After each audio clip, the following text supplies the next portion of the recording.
இறுதியாக புனித மஸ்ஜித் அக்ஸாவுடைய ஹுத்பாவை ஹத்தீப் முஹம்மது சலீம் ஹஃபிஸ் அவர்கள் நிகழ்த்தினார். ஹுத்பாவின் தலைப்பு இந்த திருமணம் சம்பந்தப்பட்ட விடயங்களை இலகுபடுத்துவோம், பக்குவத்தை இளைஞர்களுக்கு மத்தியில் யுவதிகளுக்கு மத்தியிலே அந்த பேணுதலை உண்டாக்குவோம், திருமண நிகழ்வுகளை வைபவங்களை சம்பிரதாயங்களை இலகுவாக நாங்கள் முன்வைப்போம், இலகுவாக செய்வோம் என்ற தலைப்பை கொண்டதாக அமைந்திருக்கிறது. அல்லாஹ்வை புகழ்ந்து நபி ஸல்லல்லாஹு அலைஹி வஸல்லம் சொல்லி தக்வாவை வலியுறுத்தியதன் பின்பு ஒரு ஹதீஸை சொல்லி ஆரம்பித்தார்கள். நபி ஸல்லல்லாஹு அலைஹி வஸல்லம் வாலிபர்களே, உங்களுடைய யாருக்கெல்லாம் திருமணம் செய்வதற்கான உடல் ஆற்றலும் பொருளாதார வசதியும் இருக்குமோ அவர்கள் திருமணம் செய்து கொள்ளட்டும், அது உங்களுடைய பார்வையை பாதுகாக்கும், அகத்தை பாதுகாக்கும். யாருக்கு அதுக்கான வசதி இல்லை அவர்கள் நோன்பு பிடித்து தன்னுடைய ஆசை அடக்கிக் கொள்ளட்டும், அது அவர்களை நரகத்தை விட்டு பாதுகாக்கும் என்று சொன்ன ஹதீஸை சொல்லி வாலிபர்களே பொறுமையாக இருங்கள், வாலிப பெண்களே பொறுமையாக இருங்கள், எப்போதும் நீங்கள் வெட்கம், ரோசம், மானம், மரியாதை, பக்குவம் என்ற ஆடை அணிந்து கொள்ளுங்கள், அது உங்களை அல்லாஹ்விடத்தில் நெருக்கத்தை உண்டாக்கும் என்பதை சொல்லி, அல்லாஹ்வுடைய அடியார்களே, சென்ற வாரம் ஜும்மாவுக்கு பின்னால் ஒரு இளைஞன் என்னை சந்தித்தார். அவர் பெற்றோர்களுக்கு ஒரு புத்திமதி சொல்லுமாறு என்னிடத்தில் வேண்டிக் கொண்டார். அது என்ன புத்திமதி என்றால், இந்த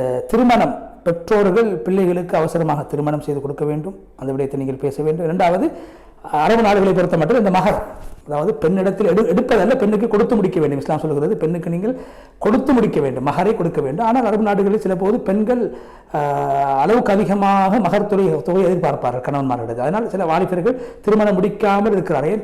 அவர்களுக்கு கொடுப்பதற்கான மகர் கொடுப்பதற்கான போதிய வசதி இல்லாத காரணம் என மகரை இலகுபடுத்துமாறு ஹுத்பாவிலே நீங்கள் பேச வேண்டும் என்ற இடத்தை ஞாபகப்படுத்தினால் அதன் விளைவாக அதே போன்று ஒரு பெண்ணும் என்னிடத்தில், ஒரு யுவதியும் என்னிடத்திலே வந்து முறைப்பாடு செய்தால் என்னவென்றால், தன்னுடைய தந்தை எனக்கு இன்னும் திருமணம் செய்து தராமல் இருக்கிறார், நான் சம்பாதிக்கக்கூடிய நான் ஒரு ஆசிரியராக பணியாற்றுகிறேன், என்னுடைய முழு சம்பாத்தியத்தையும் நான் திருமணம் செய்தால் அதை தந்தைக்கு இல்லாமல் போய்விடும் என்ற காரணம், தந்தை எனக்கு நான் சம்பாதிக்கக்கூடிய முழு சம்பளத்தையும் வாங்கியிருக்கிறார். என்ன காரணம் என்றால், நான் பல்கலைக்கழகத்தில் படிக்கின்ற போது என்னுடைய தந்தை எனக்கு செலவழித்திருக்கிறார், செலவழித்த முழு காசையும் என் மூலமாக உழைத்து பெற வேண்டும் என்று என்னுடைய தந்தை எதிர்பார்த்து திருமணம் முடித்து தராமல் என்னை அவர் எனக்கு அநியாயம் செய்து கொண்டிருக்கிறார் என்று அந்த ஒரு யுவதியும் என்னிடத்திலே முறைப்பாடு செய்தால், இந்த இரண்டு நிகழ்வையும் அடிப்படையாக வைத்துத்தான் ஹத்தீப் ஹுத்பா அமைத்துக் கொண்டார்கள். அல்லாஹ்வுடைய அடியார்களே, இது போன்ற அநியாயங்கள் சமூகத்தில் நடைபெறக்கூடாது. இது மிகப்பெரிய அநியாயம். பெற்றோர்கள் பிள்ளைகளுக்கு இவ்வாறான அநியாயங்களை செய்துவிடக்கூடாது. குறிப்பாக பெண் பிள்ளைகளுக்கு இவ்வாறு திருமணம் முடிக்க வேண்டிய தேவை இருந்தும் அவர்களுக்கு முடித்து கொடுக்காமல் பெற்றோர்கள் அநியாயம் செய்துவிட வேண்டாம். குறிப்பாக தந்தைமார்கள் அநியாயம் செய்துவிடக்கூடாது. பொறுப்புதாரிகளே, மகன் என்ன சொல்கிறான், வாப்பாவை பார்த்து, வாப்பா எனக்கு கல்யாணம் முடிச்சு தாங்க, நான் விபச்சாரத்தை பயப்படுகிறேன். ஒரு பெண்ணும் என்ன சொல்கிறார், பிள்ளையும் வாப்பா எனக்கு திருமணம் செஞ்சு தாங்க, நான் என்னுடைய வாழ்க்கையில் பக்குவத்தை உண்டு பண்ணிக்கொள்ள வேண்டும், அல்லாஹ் கட்டுப்பட வேண்டும், என்னை சோதனையிலே மாற்றி விடாதீர்கள் என்றுதான் ஒரு பெண் சொல்ல வருகிறார். அந்த யுவதியைத்தான் சொல்ல வருகிறார். அல்லாஹ்வுடைய அடியார்களை திருமணம் என்பது ஒரு இபாதத். கணவன் மனைவி இரண்டு பேர்களுக்கும் நல்ல நோக்கத்தில் திருமணம் செய்தால், பக்குவத்துக்காக திருமணம் செய்தால், பேணுதலுக்காக திருமணம் செய்தால் அது அவர்களுக்கு நன்மையாக மாறும். திருமணத்தின் மூலமாக நல்ல சந்ததி உருவாக்க வேண்டும் என்ற நோக்கத்தில் அவர்கள் திருமணம் செய்தால் அது அவர்களுக்கு நன்மையை உண்டாக்கும், நன்மைக்கு காரணமாக அமையும். மொழியான ஆண்களே பெண்களே, யாரு திருமணம் முடிக்க விரும்பக்கூடிய ஆண்கள் ஆணுக்கோ பெண்ணுக்கோ உதவி செய்வார்களோ அவர்களுக்கு நன்மை கிடைக்கும், உதவி கேட்டவாறு நன்மை கிடைக்கும். நீங்கள் போடக்கூடிய நகையாக இருக்கலாம், உதவக்கூடிய காசு பணங்களாக இருக்கலாம், இவைகள் அனைத்துக்கும் நன்மை கிடைக்கும். நீங்கள் நல்ல விடயத்துக்கு உதவி செய்கிறீர்கள். பொறுப்புதாரிகளே, உங்களுடைய பிள்ளைகளுடைய அகங்கள் பரிசுத்தமானது. நீங்கள் அவர்களை திருமணம் முடித்துக் கொடுக்காமல் தாமதிப்பதன் மூலமாக அவைகளை நீங்கள் அசிங்கப்படுத்தி விட வேண்டாம், அவைகளை நீங்கள் மாசுபடுத்தி விட வேண்டாம். இன்று சமூக வலைதளங்களுடைய சோதனைகள் அவர்கள் மாட்டி தவித்துக் கொண்டிருக்கிறார்கள். இன்று மோசமான தொடர்புகள் அவர்களுக்கு அலங்கரிக்கப்படுகின்றன. அவைகளில் அவர்கள் விழுந்துவிடக் கூடாது. அவர்களுக்கு நீங்கள் உதவி செய்ய வேண்டும். அவருடைய உணர்வுகளை வெளிப்படுத்தக்கூடிய உணர்வுகளை கட்டுப்படுத்த முடியாத அளவுக்கு இன்று நிலைமைகள் சோதனைகள் மாறிவிட்டன. அவர்களுக்கு நீங்கள் அவர்கள் பக்குவம் அடைய வேண்டுமாக இருந்தால் அவர்கள் திருமணம் செய்ய வேண்டும். திருமணம் செய்து கொடுங்கள், உங்களுக்கு நன்மை கிடைக்கும். அல்லாஹ்வுடைய அடியார்களே, பிள்ளைகளுக்கு, ஆண் பிள்ளைகளுக்கு பெண் பிள்ளைகளுக்கு திருமணத்தை வயது வந்தால் திருமணம் செய்து கொடுங்கள். அது அவர்களுக்கு மத்தியில் பக்குவத்தை உண்டு பண்ணுவதற்கு காரணமாக அல்லாஹ் குர்ஆனில் சூரா அன்-நூர் 32 வசனம், நீங்கள் திருமணம் செய்யாத ஆணுக்கும் பெண்ணுக்கும் திருமணம் செய்து கொடுங்கள், நல்லவர்களை நீங்கள் திருமணம் செய்து கொடுங்கள். உடைய பிள்ளைகளுக்கு அவர்கள் ஏழைகளாக இருந்தால் அல்லாஹ் அவருடைய செல்வத்தை கொண்டு அவர்களுக்கு அவருடைய தேவைகள் எல்லாம் பூர்த்தி செய்வான். அல்லாஹ் விசாலமானவன், அறிவுள்ளவன். அல்லாஹ்வுடைய அடியார்களே, அயாமா மின்கும் என்றால் அந்த வசனம் சொன்னான். அயாமா என்றால் யாரு? திருமணம் செய்யாத ஆணும் பெண்ணும். எனவே திருமணம் செய்யாதவர்கள் திருமணம் முடித்துக் கொடுப்பது கட்டாயமான ஒன்றாகும். பொறுப்புதாரிகளுக்கு அவர்கள் பாவத்திலே விழுந்து விடுவார்கள் என்று பயந்தால், அல்லாஹ்வுடைய அடியார்கள் முஸ்லிம்களே, அல்லாஹ் தஆலா அநியாயத்தை முற்றுமுழுதாக தடுத்திருக்கிறான். அது வாப்பா பிள்ளைக்கு செய்யக்கூடிய அநியாயமாக இருந்தாலும் சரி, பொருத்தமான கணவன் மகளை தேடி வருகின்ற போது முடித்துக் கொடுங்கள். நீங்கள் வேண்டாம் என்று தடுப்பது ஒரு அநியாயமாகும். அதே போன்று ஒரு தந்தை மகள் திருமணம் செய்வதற்கு தடையாக இருக்கக்கூடாது. பொருத்தமான கணவனை பெற்றுக்கொண்டால் அந்த மகளுக்கு நீங்கள் திருமணம் செய்து, அதே மாதிரி பொருத்தமான மனப்பெண்ணை பெற்றுக்கொண்ட மகன் ஆண் பிள்ளைகளுக்கு திருமணம் செய்து கொடுங்கள். அப்படி கொடுக்காமல் இருப்பது மிகப்பெரிய குற்றம், அநியாயம். அவர் குர்ஆன் அல்லாஹ் சொல்கிறான், தகுதியானவர்களை உங்களுடைய பிள்ளைகள் திருமணம் செய்ய நாடினால் நீங்கள் தடுக்கக்கூடாது. சூரா அல் பக்ரா 132 வசனம். பிள்ளைகளுக்கு அநியாயம் செய்ய வேண்டாம். அந்த அநியாயங்களில் ஒன்றுதான் பொருத்தமான கணவன் வந்தும் திருமணம் செய்து கொடுக்காமல் இருப்பது. அது ஆண் பிள்ளைகளும் பெண் பிள்ளைகளும் பாவம் செய்யக்கூடியவர்களாக மாறிவிடுவார்கள், வழிதவரக்கூடியவர்களாக மாறிவிடுவார்கள். அதுக்கு காரணமாக பெற்றோர்கள் அமைந்துவிடக் கூடாது. பெற்றோர்களை நீங்கள் பிள்ளைகளை திருமணம் செய்வதற்கு தடுக்க வேண்டாம். யாரு நபி ஸல்லல்லாஹு அலைஹி வஸல்லம் அவருடைய சுன்னாவுக்கு மாற்றம் செய்வார்களோ அவர்கள் அதாவது பிள்ளைகளுக்கு திருமணம் செய்து கொடுக்க மாட்டார்கள். சஹாபாக்களை நபி ஸல்லல்லாஹு அலைஹி வஸல்லம் அவர்கள் இந்த அக்ஸாவுடைய இந்த பைத்துல் மக்திஸுக்கு வர சொன்னார்கள், வந்து இங்கு திருமணம் செய்ய சொன்னார்கள். ஹதீஸ்ல வந்திருக்கிற நபி ஸல்லல்லாஹு அலைஹி வஸல்லம் சொன்னதாக துல் அஸாபி அல் ஜுஹானி ரஹ்மத்துல்லாஹி அலைஹி சொல்வார்கள், நபி அவங்க எனக்கு சொன்னாங்க, நீ பைத்துல் மக்திஸ் என்ற பிரதேசத்துக்கு வந்து நீ அங்கு வாழ வேண்டும், அங்கு அல்லாஹ் உனக்கு சிறந்த நல்லொரு சந்ததி அல்லாஹ் உனக்கு ஏற்படுத்துவான், அவர்கள் இந்த மஸ்ஜித் அக்ஸாவை அவர்கள் ஹயாத்தாக்குவார்கள். எனவே இந்த பூமியில் திருமணம் செய்வதை ஒரு இபாதத் என்று நபி ஸல்லல்லாஹு அலைஹி வஸல்லம் அவர்கள் சஹாபாக்களுக்கு குறிப்பிட்டிருக்கிறார்கள்.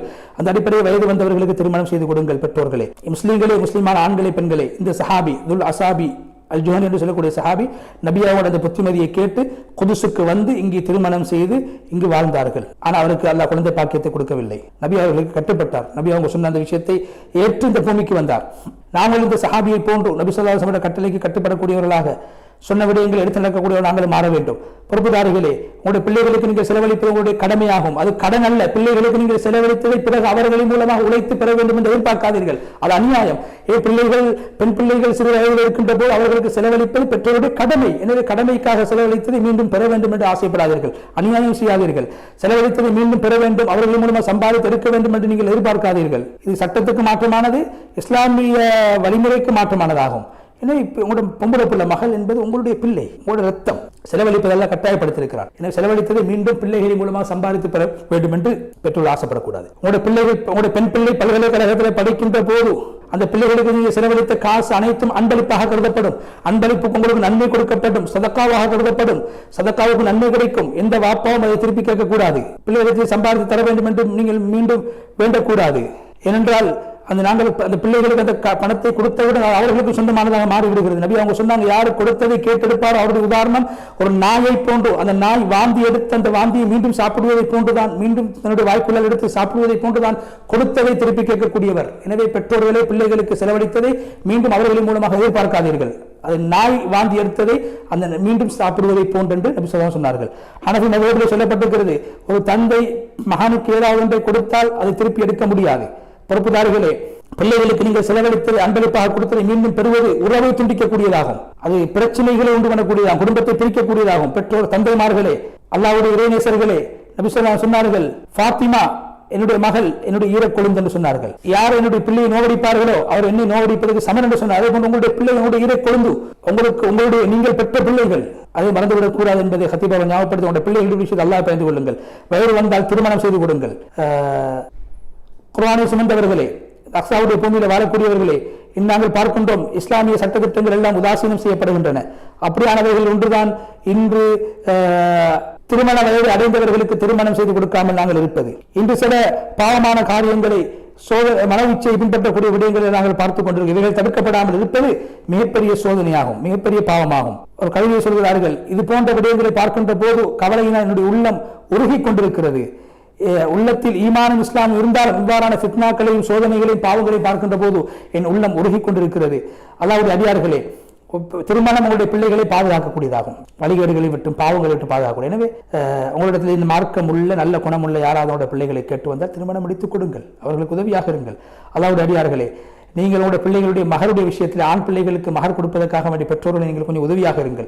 அதே போல் திருமண செலவுகளை செலவழிப்பதற்கு நீங்கள் உதவியாக இருங்கள். அதற்கான கூலி உங்களுக்கு கிடைக்கும். நோன்பு உடைய கூலி கிடைக்கும், இரவு நின்று வணங்கக்கூடிய கூலி கிடைக்கும். திருமணம் செய்வதற்கு உங்களுடைய பிள்ளைகளுக்கு நீங்கள் உதவியாக இருந்தால் அல்லாஹ் தஆலா ஒவ்வொரு நாளும் ஒரு மலக்கின் மூலமாக துஆ செய்கிறான், யார் நல்ல விடயங்களுக்கு செலவழிப்பார்களோ அவர்களுக்கு அல்லாஹ் பரக்கத் செய்வாயாக என்று. அந்த துஆவுக்கு உட்பட்டவர்களாக நாங்கள் மாற வேண்டுமாக இருந்தால் பிள்ளைகளை கல்யாணம் முடித்துக் கொடுப்பதற்கு நாங்கள் உதவி செய்ய வேண்டும். அல்லாஹ்வுடைய அடியார்களே, பெற்றோர்களே, சில ஃபுகஹாக்கள் வசதியோடு வாழக்கூடிய தந்தைமார்கள் ஏழையாக இருக்கக்கூடிய பிள்ளைகளுக்கு திருமணம் செய்து கொடுப்பதற்கு உதவுவது, செலவழிப்பது கட்டாயம் என்று பேசியிருக்கிறார்கள். அவருக்கு தொழில் வாய்ப்பை ஏற்படுத்தி கொடுப்பது கட்டாயம் என்று பேசியிருக்கிறார்கள். திருமண செலவை பொருட்படுத்துவது கட்டாயம் என்று பேசியிருக்கிறார். பிள்ளைகள் ஏழைகளாக இருந்தால், பெற்றோர்கள் வசதியோடு இருந்தால். அல்லாஹ்வுடைய அடியார்களே, நீங்கள் உங்களுடைய ஆசைகளை அடக்கிக் கொள்ளுங்கள். ஹராமான வழியில் ஆசைகளை தேட வேண்டாம். கண் விபச்சாரம் செய்கிறது. கண்ணால் செய்யக்கூடிய விபச்சாரம் என ஹராத்தை பார்ப்பது. நம்ம சொன்னாங்க, ஆதமுடைய மகன் செய்யக்கூடிய விபச்சாரங்கள் எல்லாம் அல்லாஹ் எழுதி வைத்து விட்டால் அப்படி எழுதியது நடந்து தீரும். கண்கள் இரண்டும் ஜினா செய்கின்றன, விபச்சாரம் செய்கின்றன. கண்ணுடைய ஜினா என்ன, விபச்சாரம் என்ன? மோசமான கெட்ட பார்வைகள். வாலிபர்களை, உங்களில் யாருக்கு திருமணம் செய்ய முடியாத வசதி இல்லையோ சக்தி இல்லையோ அவர்களுக்கு அல்லாஹ் தஆலா பொறுமையாக இருக்குமாறு, பக்குவத்தை கடைபிடிக்குமாறு அல்லாஹ் குர்ஆனிலே கட்டளை விடுத்திருக்கிறான். அப்படி அல்லாஹ் அவர்கள் பொறுமை காத்தால் அல்லாஹ் அவர்களுக்கு உதவி செய்வான். குர்ஆனில் சொல்கிறான், யாருக்கு திருமணம் செய்வதற்கான வசதி இல்லையோ அவர்களை அல்லாஹ் திருமணத்துடைய வசதி அல்லாஹ் அவர்களுக்கு கொடுக்கும் வரைக்கும் அவர்கள் பொறுமையாக பக்குவமாக இருக்க வேண்டும். சூரா அன்-நூர் 33 வசனம். அதேபோல் அல்லாஹ் தஆலா அவர்கள் ஏழைகளாக இருந்தால் அல்லாஹ் அவர்களுக்கு உதவி செய்வான், அல்லாஹ் அவர்களை செல்வந்தர்களாக மாற்றுவான். சூரா அன்-நூர் 32 வசனம். அப்போ சொன்னதாக 3 பேர்களுக்கு உதவி செய்வது அல்லாஹ்வுடைய கடமைகள் ஒன்று. அந்த 3 பேர் ஒருவர் யார் என்றால் பக்குவத்துக்காக வேண்டி திருமணம் செய்வதற்கு முன்வரக்கூடியவர். அவருக்கு அல்லாஹ் நிச்சயமாக உதவி செய்வான். வாலிபர்களே, நாங்கள் உங்களை விரும்புகின்றோம், உங்களுக்காக நலவை நாடுகின்றோம். விபச்சாரத்தை நெருங்காதீர்கள், மோசமான விடயங்களை பக்கம் நெருங்காதீர்கள். விபச்சாரத்துடைய தண்டனை அது படு மோசமானது. பாவமான விடயங்களை பக்கம் செல்லாதீர்கள். இந்த பூமி பரிசுத்தமான பூமி, இதிலே விபச்சாரம் நடப்பது எல்லாம் விரும்ப மாட்டான். பரிசுத்தமான பூமியில் இவ்வாறான மோசமான பாவங்களை செய்து விடாதீர்கள். அல்லாஹ் தஆலா உங்களுக்கு விபச்சாரத்தை ஹராமாக்கி இருக்கிறான். அது உங்களுடைய மார்க்கத்தை, உலகத்தை நாசமாக்கி வாழ்வை அழித்து விடும். அது பெரும் பாவங்களில் ஒன்றாகும். நீங்கள் விபச்சாரத்தை விட்டும் பொறுமையாக இருப்பது நிரந்தர தண்டனை விட்டு உங்களை பாதுகாக்கக்கூடியதாக இருக்கும். அல்லாஹ்வுடைய அடியார்கள் முஸ்லிம்களே, அல்லாஹ் தஆலா எச்சரிக்கை விபச்சாரத்தை நிற்க வேண்டும். அது மிக மோசமான பாவமாகும். சூரா அல்-இஸ்ரா 32 வசனம். எனவே ஒரு அடியான், உண்மையான அடியான் தன்னுடைய ஈமான்தாரி தன்னுடைய அகத்தை பாதுகாப்பார். பாவங்களை விட்டும் அல்லாஹ் பயந்து கொள்ளுங்கள், பொறுமையாக இருங்கள். அல்லாஹ்வுடைய அடியார்களே முஸ்லிம்களே, உங்கள் மீது நாங்கள் வைத்திருக்க நம்பிக்கை மிகவும் பலமானது. நீங்கள் மோசமான விதத்தில் உங்கள் ஆசைகளை தீர்த்துக் கொள்ள மாட்டீர்கள் என்று நாங்கள் நம்புகிறோம். மோசமான தொடர்புகளை விட்டுவிடுங்கள், மோசமான உறவுகளை விட்டு தூரமாகுங்கள். மகரை பாரமாக கருதி நீங்கள் விபச்சாரத்தில் விழுந்துவிட வேண்டாம். அல்லாஹ் உங்களுக்கு உதவி செய்வான். திருமணம் செய்வதற்கு முன் வாருங்கள். அல்லாஹ்வுடைய அடியார்களே, திருமணத்தின் மூலமா வறுமையை பயப்பட வேண்டாம்.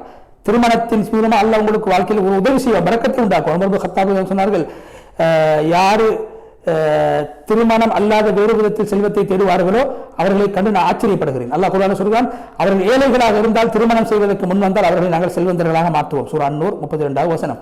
இப்னு அப்பாஸ் சொல்வார்கள், திருமணத்தின் மூலமாக அல்லாஹ்விடத்தில் ரிஸ்கை தேடுங்கள் என்று அப்துல்லாஹ் இப்னு அப்பாஸ் குறிப்பிட்டிருக்கிறார்கள். வாலிபர்களே, திருமணம் என்பது ஹலாலாக்கப்பட்டதாகும். அல்லாஹ் தஆலா திருமணத்தின் மூலமாக உங்களுக்கு செல்வத்தை தருவான்.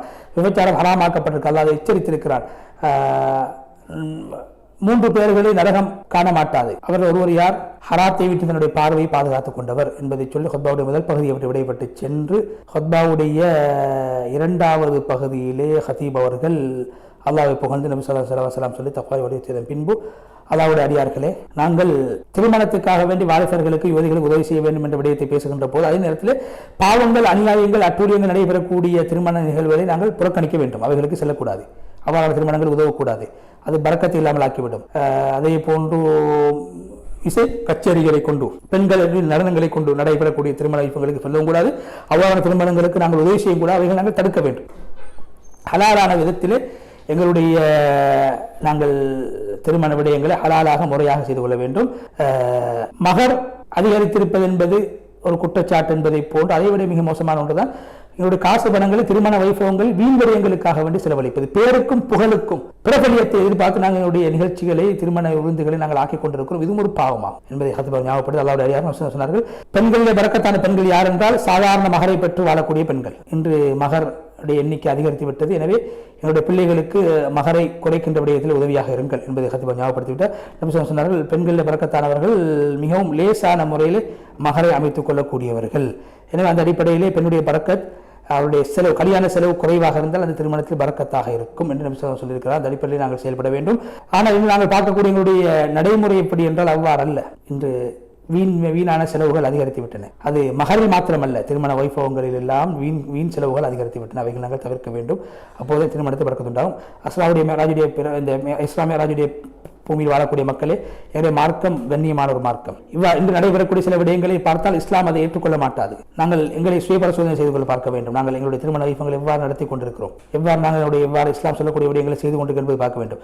இந்த இடத்தில் நாங்கள் ஒரு சஹாபியை ஞாபகப்படுத்துகின்றோம். ஒரு சஹாபி, அவர்கள் மிக சிறந்த ஒரு சஹாபியாக உலகத்திலே வாழ்ந்தார்கள். அவருடைய ஒரு கருத்தை இந்த ஞாபகப்படுத்திக் கொள்ள விரும்புகின்றோம். சொன்னால், அல்லாஹு தஆலா குர்ஆனின் மூலம் அல்லாஹ் எப்படி மாற்றத்தை உண்டு பண்ணுகின்றானோ அவ்வாறான விடயங்களை அதிகாரங்களின் மூலமாகவும் அல்லாஹ் உலகத்தில் உண்டு பண்ணுவான் என்ற விடயத்தை ஹதீப் அவர்கள் ஞாபகப்படுத்தி நீண்ட ஒரு துஆவை செய்து முழுமையாக மஸ்ஜித் அக்ஸாவுடைய ஹுத்பா விட்டு விடைபெற்று சென்றார்கள். அந்த அடிப்படையில் இன்றைய 3 ஹுத்பாக்கள், முதலாவது ஹுத்பா மக்கா முக்கர்ரமாவுடைய ஹுத்பா ஒற்றுமையின் முக்கியத்துவத்தை எடுத்துக் கூறக்கூடியதாக இருந்தது. எனவே ஒற்றுமையுடைய விடயத்தில் கவனம் செலுத்துவோம். 2வது ஹுத்பா புனித மஸ்ஜித் நபவியுடைய அந்த ஹுத்பா வெற்றிக்கான காரணிகள் என்ன என்பதை அந்த ஹுத்பாவினோட ஹத்தீபார் முன்வைத்தார். எனவே அவ்வாறான காரணிகளை நாங்கள் செய்து உண்மையான வெற்றி அடைந்து கொள்வோம். மூன்றாவது ஹுத்பாவில் திருமணம் முடிப்பதற்கு திருமணம் முடிக்கக்கூடிய வயதை அடைந்த ஆண்கள், பெண்கள், இளைஞர்கள், யுவதிகளுக்கு நாங்கள் திருமணம் செய்து கொடுக்கின்ற விடயத்தில் பெற்றோர்கள் அதிகூடிய கவனம் செலுத்த வேண்டும். அதே நேரத்தில் திருமண வைபவங்கள் நடைபெறக்கூடிய அனாச்சாரங்கள், மோசமான விடயங்களை நாங்கள் தவிர்த்து சாதாரணமான முறைகளுடைய திருமணங்களை அமைத்து அல்லாஹ்வுடைய உதவிகளை பெறுவோம் என்ற தலைப்பை கொண்டதாக அமைந்திருந்தது. அந்த அடிப்படையில் இந்த 3 ஹுத்பாக்களின் பிரகாரம் எங்களுடைய வாழ்க்கையை நாங்கள் அமைத்துக் கொள்வோம் என்ற விடயத்தை ஞாபகப்படுத்தி சகோதரர் ரிஸ்வான் அவர்களுக்கும் நாங்கள் நன்றியை தெரிவித்து, நிகழ்ச்சியை பார்த்துக் கொண்டு நேர்களாக உங்களுக்கு நன்றி தெரிவித்து, இன்னும் ஒரு மனாபிர் உஸ்தாத் நிகழ்ச்சியோடாக இன்ஷா அல்லாஹ் உங்கள் அனைவரை மீண்டும் சந்திக்கும் வரை விடைபெற்றுச் செல்கிறோம். வாஹிர் தாவான் அல்ஹம்துலில்லாஹி ரப்பில் ஆலமீன். வஸ்ஸலாமு அலைக்கும் வரஹ்மத்துல்லாஹி